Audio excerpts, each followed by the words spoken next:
Programme में आने में थोड़ा सा देर हो गई मेरे को, और अगर मैं यहाँ नहीं आ पाता तो शायद अपने आप को ज़िंदगी भर माफ़ नहीं कर पाता। आगरा की सरजमी पर आके आपने ये जो रोशनाई जगाई है, ये वाकई में हम तो उस अल्लाह ताला से दुआ करेंगे। जी हाँ, अल्लाह ताला से दुआ करेंगे कि आप जैसे 10-20 और नेक दिल और इतने पढ़े लिखे, इतने इंटेलेक्चुअल आदमी और पैदा करें, जिससे कि जाके आप भारत का कोना कोना, देश का कोना कोना रोशन करें। तहे दिल से स्वागत आपका। मेरा एक छोटा सा सवाल से पहले थोड़ा सा, एक हमारे भी गुरु ग्रंथ साहब के अंदर गुरु नानक साहब ने पूरी दुनिया का चक्कर लगाया, जिसके अंदर मक्का मदीना भी शामिल है। और जैसा कि एक सवाल इससे पहले हो चुका है कि गैर मुस्लिम जो है मक्का मदीना में अलाउड नहीं, या वहाँ का कैंटोनमेंट जो है अलाउ परमिशन नहीं देता। मगर ये तो तय है, आप मानते हैं, इस्लाम मानता है, हम मानते हैं, हमारे ग्रंथों के अंदर दर्ज है। गुरु नानक साहब के 2 चेले थे, एक बाला और एक मर्दाना, एक हिंदू और एक मुस्लिम। मर्दाना की बहुत ख्वाहिश थी कि मुसलमान जब तक पूरा मुसलमान नहीं कहलाने का हकदार, जब तक कि वो काबा का दर्शन ना कराए, तो गुरु नानक साहब उसको लेके और काबा गए।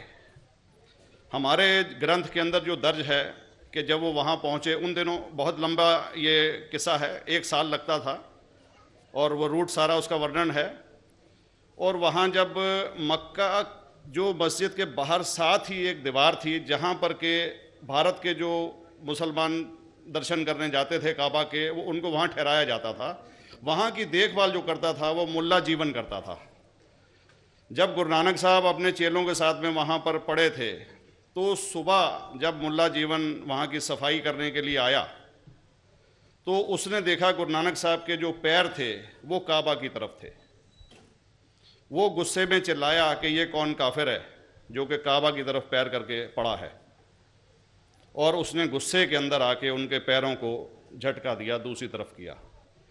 तो हमारे ग्रंथ के अंदर दर्ज जो किस्सा है उसके अंदर ये है कि काबा भी उस समय हिल गया, जिधर गुरु नानक के पैर जाते थे काबा उधर मुड़ता था। तो वो ज़ोर से चिल्लाया, ये कोई हज़रत है, ये कोई औलिया है। तो उस समय के जो काजी थे मक्का के, काजी रुकनुद्दीन साहब थे, और शाह शरफ, कई हस्तियों के नाम हैं उसमें। तो मैं ये जानना चाहता हूँ कि ये वर्जन को आप मतलब एग्री करते हैं, और करते हैं तो इसका हमारे मुस्लिम ग्रंथों के अंदर किस तरीके से उल्लेख है, ये कृपया बताएं। भाई साहब ने एक सवाल पूछा अपने गुरु ग्रंथ साहिब के मुतालिक, और अल्हम्दुलिल्लाह मैं भी गुरु ग्रंथ साहिब पढ़ चुका हूँ। और जिस तरीके से, क्योंकि वक्त मुख्तसर सा होने की वजह से मुझे वक्त नहीं मिला कि गुरु ग्रंथ को भी कोट करूं। आपका सवाल का जवाब देने के पहले मैं आपसे ज़्यादा चाहूँगा कि इवन गुरु ग्रंथ की किताब पढ़ेंगे आप, ग्रंथ जिसे अधिग्रंथ कहते हैं, और कोई सिख से पूछेंगे कि खुदा का तसव्वुर क्या है, सबसे बेहतरीन जवाब कोई सिख दे सकेगा वो आपको कोट करेंगे जापूजी, जो गुरु ग्रंथ साहिब अधिग्रंथ के सबसे पहले चैप्टर है, सबसे पहला श्लोक, जिसके कहते हैं जापूजी। इसके मानी है कि God is true, he is only one, he is not begotten and is free from fear and want. क्योंकि मैंने अंग्रेजी में पढ़ा हूं, इसलिए मैं अंग्रेजी में उसे कह रहा हूं कि खुदा एक ही है, वो हक है, और वो ना किसी को जना है ना किसी को जनेगा, और वो इमॉर्टल है, ना कभी मर सकता है। और इसको सिखिज्म में जो खुदा को कहते हैं Omkara, in manifest form he is Omkara, and unmanifest form he is एक ओमकारा। और कई इसके एट्रीब्यूट्स है, मिसाल के तौर पे परवरदिगार, अकल, और उसे रहीम कहा गया है, Wahe Guru as one God कहा गया है, और it is strictly against idol worship and अवतारवादा। भाई साहब का सवाल था कि उनने ग्रंथ में पढ़ा कि गुरु नानक साहब मक्का के, और उनका पैर काबा की तरफ था, और कोई मौलवी ने पैर को हिलाए और काबा हिल गया।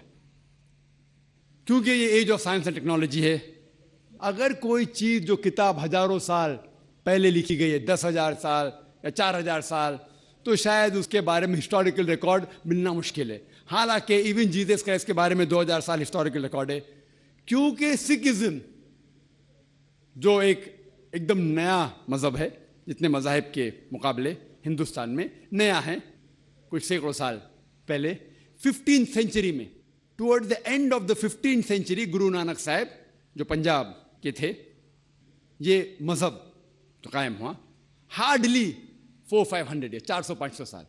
और अगर ये मान लो, सपोज मिसाल के तौर पे मान लो, मैं क्यों कह रहा हूं कि मैं नहीं चाहता हूं किसी को बुरा लगे, मान लो ये सच है, मान लो अगर 400-500 साल पहले अगर ये होता था कि काबा इधर से उधर हिल जाता था, तो हिस्टोरिकल रिकॉर्ड में बिल्कुल लिखा होता था। और कई हिस्टोरिकल रिकॉर्ड में ये नहीं कि काबा हिला इधर उधर, कई हिस्टोरिकल रिकॉर्ड आप देखेंगे। हिस्ट्री इतनी अल्हम्दुलिल्लाह 800-900 साल पहले, 1000 साल पहले जो मुगल ने किए, बिल्कुल लिखा हुआ हिस्टोरिकल रिकॉर्ड में।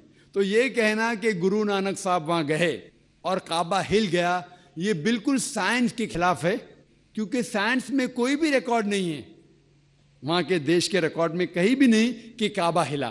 तो इसलिए हम कहते हैं कि हो सकता है ये गलती से किसने लिखा होगा, न कई किस्से कहानी। ये मैं तस्लीम करता हूं कि गुरु ग्रंथ साहिब में कई चीजें सही है, हक की बात है, लेकिन ये तस्लीम करना कि काबा हिल गया, ये बिल्कुल साइंस के भी खिलाफ है, साइंस के खिलाफ है। और इस्लाम में भी ये नहीं है। लेकिन ये कहना कि कोई गैर मुस्लिम जा सकता है, मुमकिन है चुपके से कोई गया तो हो सकता है, वो भी जवाब